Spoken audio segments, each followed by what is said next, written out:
রেখমা দাসের মনে।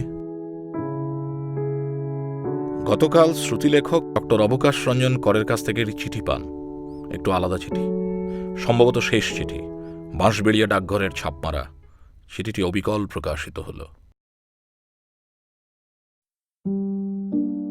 শ্রীমান বন্ধুবরোত্তম ভট্টাচার্য, শরৎকাল আসছে, তারপরেই শীত, পাতা ঝরার সময়। আমার যৌবন শরীর প্রতীচ্যের শীতে অভ্যস্ত ছিল, এখন শীতে কিরকম ভয় হয়।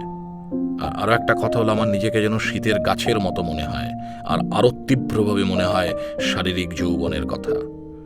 মানসিক যৌবন ক্ষণজন্মারাই শুধু শাসন করতে পারেন, বাকিদের সবার বৃদ্ধ বয়স হলদে পাতার মতো, ভেতরেও বাইরেও।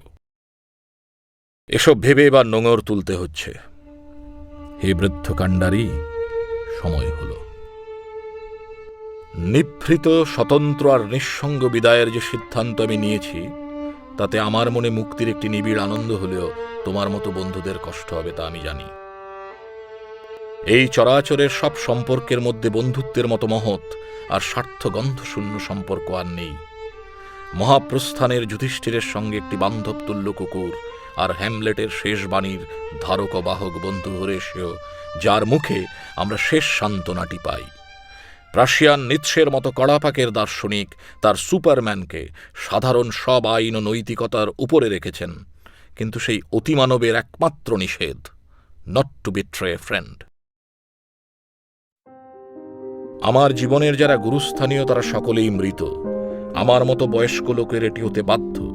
আমাদের বয়স যত বাড়ে, আমাদের নায়করা কমে যেতে থাকেন, কিন্তু গুরুস্থানীয়রা বাড়তে থাকেন। এ মহাকালের এক আশ্চর্য লীলা। আমার বৈষয়িক বিষয় আশয় আমি আগেই মিটিয়েছি। মুখার্জি কবিকে ওছি হিসাবে আলাদা চিঠি লিখেছি। পুজোর পর তোমার কাছে একটি পুরনো টিনের বাক্স পৌঁছবে। আমাকে ফোনে না পেলে বিব্রত হয়ে না। এই মহাবিশ্বের খুব নগণ্য জায়গাতেই আমাদের ফোন পৌঁছয়। মাসবেড়ের যে গঙ্গার ঘাটে তোমার সঙ্গে প্রথম ও শেষ চাক্ষুষ দেখা হয়েছিল, সেই ঘাটে কখনো এলে জলে আমার গন্ধ আর স্পর্শ তুমি পাবে। আমার শেষ প্রার্থনা বলে যদি কিছু থাকে, তাহলে তা হল, হে আমার জীবন, হে আমার মরণ, তোমরা প্রাজ্ঞ হও। অশেষ শুভেচ্ছা সহ ও আবহমান প্রীতিকামনায় অবকাশ রঞ্জন কর।